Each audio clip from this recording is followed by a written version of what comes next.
Continuing our discussion of Ronner's State of the State address and the state of Illinois, we're going to be joined by newly minted state senator, freshman Dan McConchie from the 26th District. He's a Republican out of the Lake Zurich area. Amy. Replaced Dan Duffy. Yes, correct. Gone but not forgotten. Correct. That is correct. Let me tell you something about politics. Please.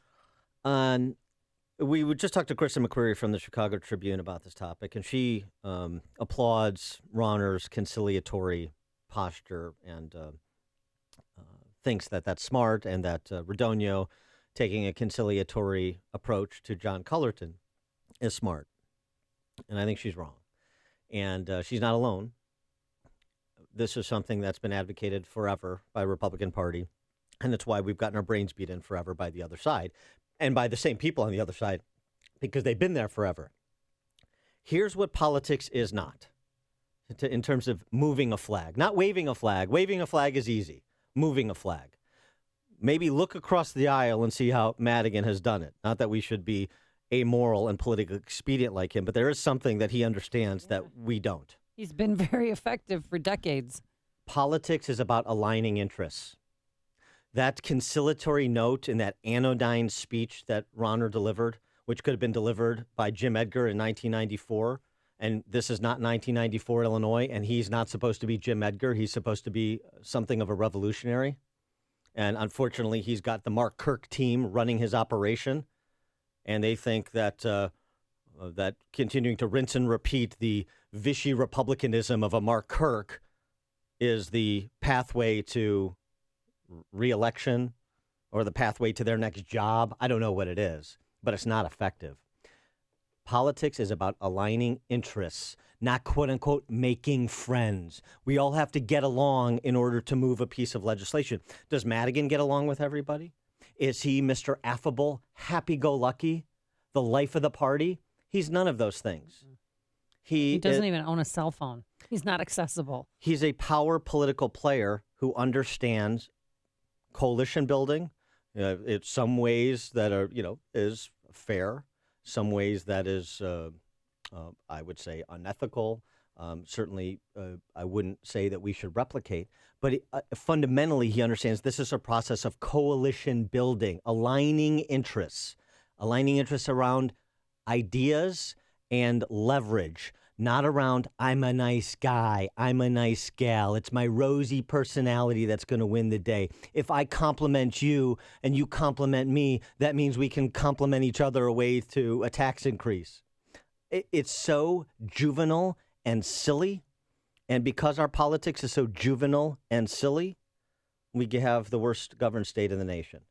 That's what Republicans have repeatedly failed to appreciate from their legislative leaders, and I put leaders in quotation marks, at least since Pate Phillip and Lee Daniels left, and frankly, from the operative class that politicians like Ronner lean on.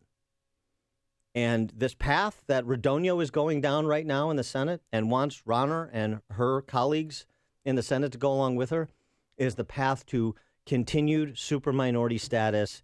It is the path to Illinois continuing to be a failed state. That's my argument. Agree, disagree. 312-642-5600 is our turnkey.pro answer line. And now let's get State Senator Dan McConchie to agree or disagree. Dan, thanks so much for joining us. Appreciate it. Hey, it's always good to be on with Amy in the morning. Yes, it is. I know. I get that. We get that a lot on this show. So your reaction to the governor's speech, number one, and then number two, to the approach that your caucus leader is taking with respect to trying to forge a budget deal. Well, I thought it was interesting sitting in the crowd watching what the response was to his speech. Here it was, the governor was, attempting to be conciliatory and warm and open. And there was points in which, there was really almost a level of jeering from the other side of the aisle toward the back of the crowd. One of the statements that he made was something that I think is self-explanatory to many of us, which is, he said we can't be compassionate. We're not able to be compassionate unless we're competitive. It's a rough estimation of what he was saying, but he was just saying, look, we have to be able to be competitive with our states around us for families to want to continue to live here, for businesses to want to come and set up. We have to have a tax rate that welcomes them, policies that encourage them to come and set up root. And the interesting thing was there's a lot of people in the legislature who simply don't understand that basic concept of free market economics. If I can move my business across the border to Indiana and cut my workman's comp costs by 2/3, I can cut my property tax rate by 2/3, and save sometimes millions of dollars in the process. Well, I'm going to do that, right? And there is still a fundamental disconnect in this building of what drives regular businesses and regular people, small businesses and especially, to want to stay here and contribute back to our society. And it's unfortunate that disconnect, I'm not sure it's repairable, let's put it that way, amongst some of these members. Well, and the 13 proposals that were being offered and bantied about, what can we do to keep businesses in Chicago and to make it a more friendly climate for small businesses and large business owners? Well, certainly a lot of the pieces that have been put down there so far, in my estimation, fall short. We've not been talking about significant cuts to our budget. We've not been talking about really fundamental reforms that the business community has said that they absolutely need in order to be able to stay and thrive. Workman's comp is a really big one. We have some of the highest workman's comp fees, insurance rates in the Midwest.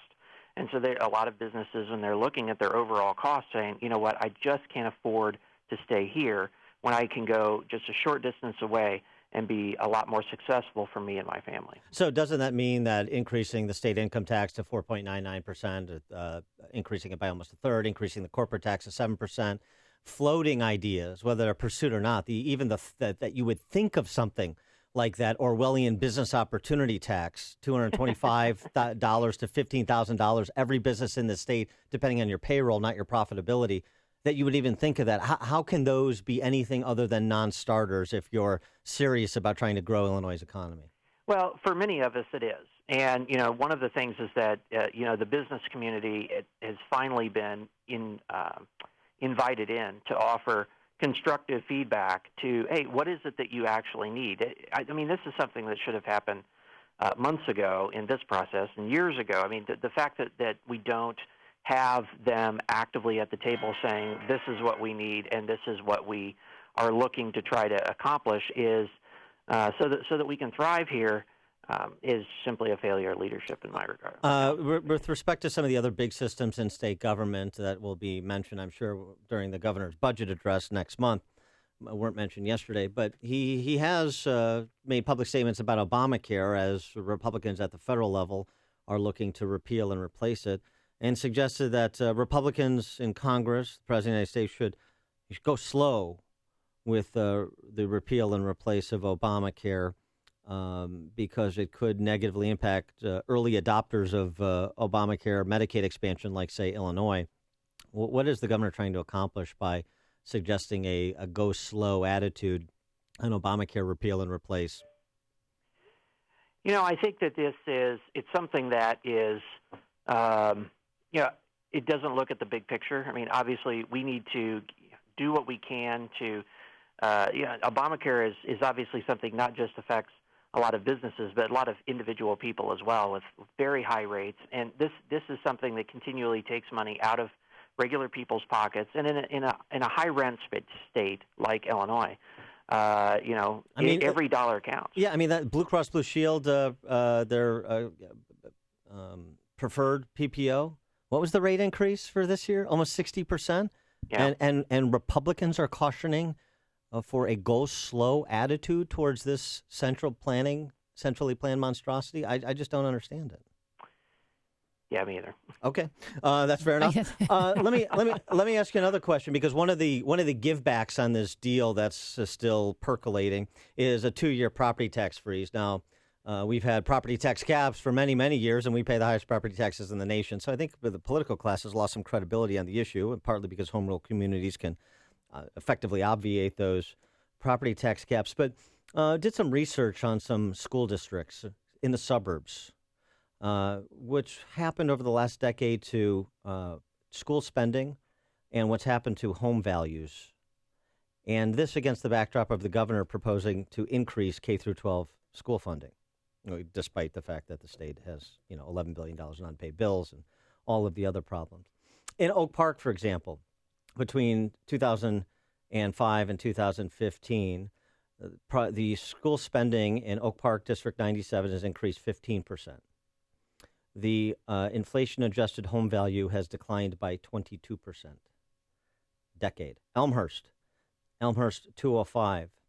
Local school spending has increased by 33%. Home values, inflation-adjusted, decreased by 27%. Really? Park Ridge 64. School spending up 37%. Home values down 35%. And I could go on in Glenview and Lamont and Oak Lawn and Flossmoor and Glenwood and Riverdale and a lot of school districts up your way in Lake County as well. It seems to me the Republican Party would do well to make fundamentally rethinking property tax, how we do property taxes in the state, central to their value proposition in 2018. And even if you can't get it passed because of who controls the General Assembly, you make an argument. Right. You make 2018 a referendum on something important that impacts people's lives rather than just trying to do the art of what's possible, all bad options between now and 2018. Well, this is something where I've actually disagreed with the governor in regards to the property tax freeze. I thought that it didn't go far enough. I know someone who's down in Flossmoor. You mentioned Flossmoor. And there is some of the property taxes down there are outrageous. A $70,000 house has an annual property tax bill of $8,300 a year. Right. A commercial property valued at $475,000 has a tax bill of $53,000 a year. Dramatic property tax reduction is absolutely necessary, and we've seen other states do this. We saw Indiana cap their property tax rate at 1%. We've seen Michigan institute an across-the-board property tax. And the big thing about property taxes that really galls me is the fact that it's a carrying cost on the perceived value of your property. It has nothing to do with your economic activity, or at least income tax and sales tax and those type of things are taxes, and the more you make or the more you spend, okay, the more money that's going through you, the more tax that you pay. It's based more on your relative ability. Where property tax just simply is not. And I have a woman that lives in my district who's on Social Security. Her husband has died. She's just trying to live out her final days in the house, though she and her husband raise their children in. Through Social Security, she makes $14,000 a year, and she pays over $10,000 a year in property tax, which means she's on food stamps. She goes to the local township for help and assistance on basic needs. I mean, this is criminal. Right, and where's the courage? It's always from the Democrats and from their handmaidens in the press, the courage to tax, the courage to keep doing the same thing. What about the courage to stand up for people like you're describing, that a woman in your district on Social Security? That's where it seems courage has really been lacking. Yeah, and this is something where, I think if you want to really capture the imagination of people across the state, regardless of ethnic or socioeconomic lines, you go after the property tax and say, I don't want to just cap your tax. I want to dramatically reduce your tax to an affordable level that helps you keep more of your money and use it in the way in which you want. He is Dan McConchie, freshman state senator from the Lake Zurich area. Dan, thanks so much for joining us. Appreciate it. Always good to chat. Thanks. And he joined us on our turnkey.pro answer line.